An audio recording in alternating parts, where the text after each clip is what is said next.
You have not heard the last of Zadran.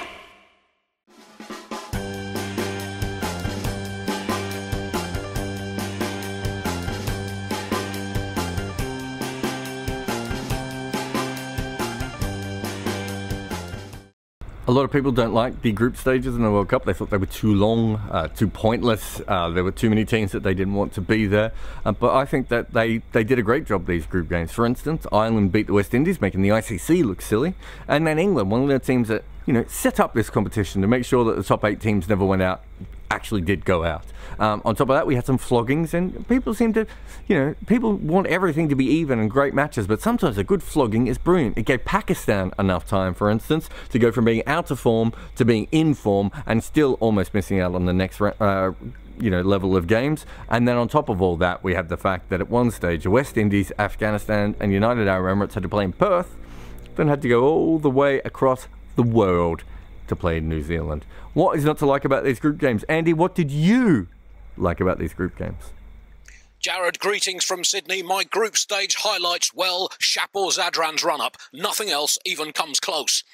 What you want more than that? Well, I guess if I had to choose something other than that 45-yard symphony of cricketing galump, well, I suppose if you'd offered most teams the chance to win their final game of the tournament before the tournament started, they would literally have bitten your arm off, albeit that is not necessarily the best way to express gratitude, as I've discovered and the legal system has now confirmed. But in that context, England's victory over Afghanistan has to be the highlight. Unbeaten in one, you cannot argue with that at the end of a tournament.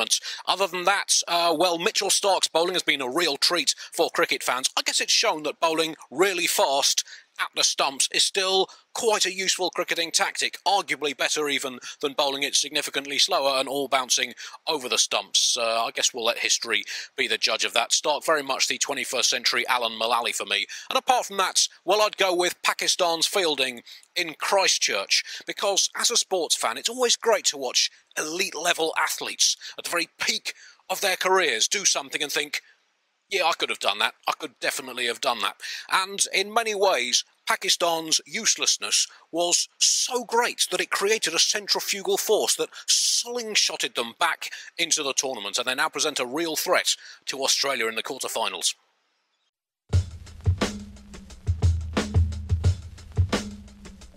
So, Doc, here we are, quarterfinals, and what an absolute dreamboat. Yes. So, only 7 of the first 8 test nations have made it through this far. Yes, that's one fewer than the tournament format was supposed to guarantee, but I guess 7 out of 8, not too bad. So, Sri Lanka, South Africa. That Sangakkara, he sure knows what to do with a piece of wood. Seriously, I can put up a shelf in 10 seconds just by looking at it. Absolute master. Well, I'm going for South Africa in this one. Better bowling. As long as they don't, Yes, I know. We all know. And they know. Yes, so no need to say it. No, but essentially what you're saying is, metaphorically, as long as they don't order an unboned sardine and sawdust sandwich on dry bread before the game, they should be okay. Yes, I think you've made your point, Frederick. So, India, Bangladesh. I'm going for India. 6 batsmen who can play a match-winning innings. That helps. Doesn't it, England? 6. Not 0. 6. Bit harsh. Anyway, heaven knows what India have done with those bowlers who were so useless earlier in the season. The guys they brought in to replace them with the same names and the same bodies have been absolutely superb. Yes, they've been absolutely proper Studi McGrimpin. Is that an Australian phrase? Yes, it is now. Anyway, Bangladesh, pretty impressive in most of their games. Only goes to show how much a team can improve if it never gets invited to play cricket outside its own country by the major world cricket powers. A lesson for everyone. Anyway, looking forward to it, Frederick. Oh, yes. Cricket. Cricket. Cricket. Look at that man. You were a fine figure in your day, Frederick, I'll give you that.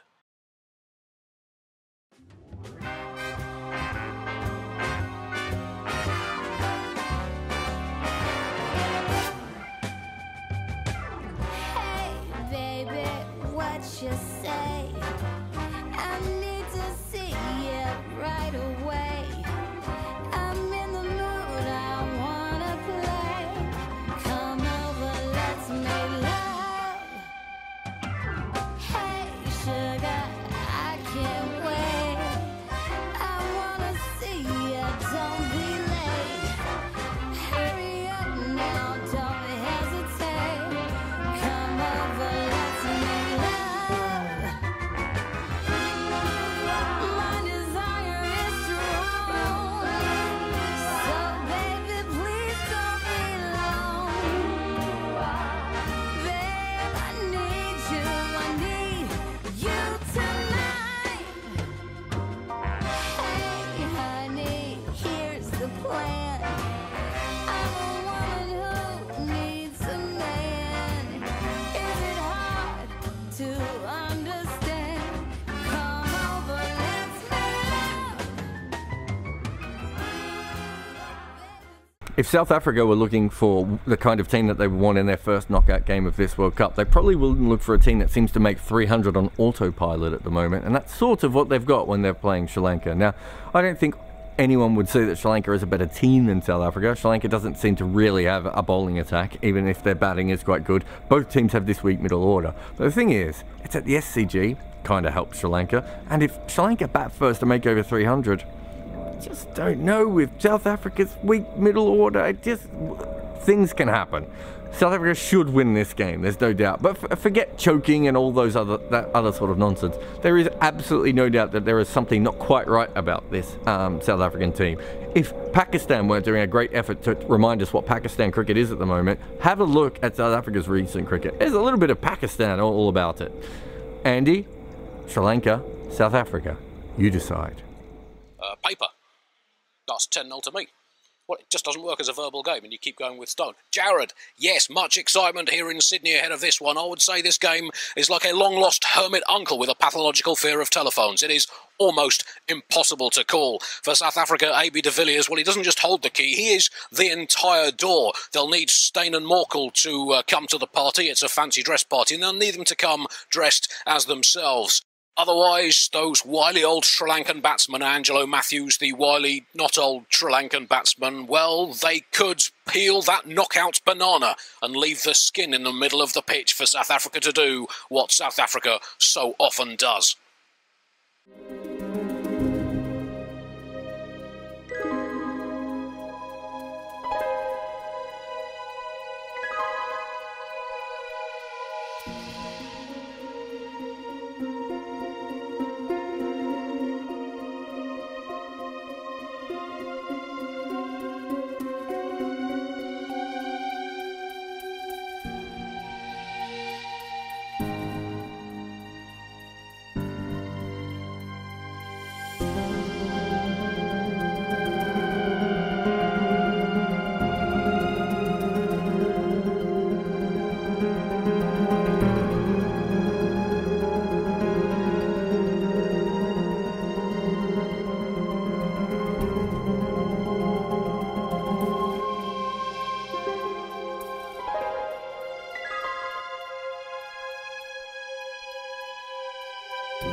India versus Bangladesh, we could focus on India, but they're probably going to win. They've got a very good side, it's in form, things are happening very well for them. This could be Bangladesh's last game, so let's focus on them, because when they did win their last game, no one focused on them. Rubul Hassan is bowling brilliantly. He's probably bowling as great as he ever has, maybe as great as he ever will. Shakib Hassan, you know, and is sitting in the middle order and is being a very good all-rounder. And Mortaza, who seems to be captaining quite well. And most importantly, a little bit like Ryan Harris, it's always great to see a seam bowler do really well with what seems to be no functioning knees. So, okay, Bangladesh probably won't win this, but just for once, let's just pretend that we really care and we're really following Bangladesh, because mostly, even when they do well, we just forget about them. Andy? Your thoughts on this game? Yeah, plenty of tickets left for the one in Sydney on the 25th and Melbourne on the 27th. Yeah, satirisforhire.com if you... Jarrod, yes, unquestionably, yes, not the quarter-final necessarily Melbourne was expecting, and certainly not the India that people were expecting either. An unstoppable pace machine thus far. Stat alert, strap in and beg for mercy. The Indian seamers are averaging 17.4 in this World Cup. Let's compare that with Australia's seamers, who are averaging 17.4 in this World Cup, and England seamers, who are averaging 37.0 in this World Cup. We win on the decimal points, so that's some consolation. The Indian seamers' economy rate of 4.5 is the best of any pace attack in this tournament. It feels like a hoax, but it hasn't yet been exposed as a hoax, so we'll see if Bangladesh can do that. Their steel under pressure has been pretty impressive so far this tournament, especially when compared with 2011, when they reacted to pressure very much like a nervous water biscuit under an elephant stampede. Mahmudullah leading the way. Many people said Bangladesh World Cup hundreds are like London buses. You wait 5 tournaments for one and then 2 turn up in Adelaide and Hamilton in the space of a week. But I think India should have just about too much for Bangladesh. I take them to win by 86 runs, or 5 wickets with 3.4 overs to spare, or both, roughly. Exactly.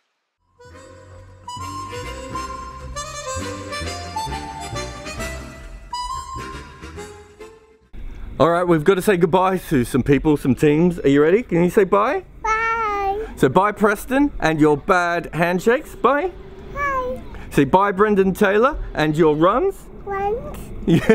Ireland, and your 3 wins. Bye. Bye. UAE and your day jobs. Bye. Yes. Yes. Shapur and his hairstyle. Bye. Yes. And Peter Moores and your data. Can you say bye to Peter Moores? Bye, Peter Moores. Moon. Peter Moores. Should Peter Moores be sacked? Yes.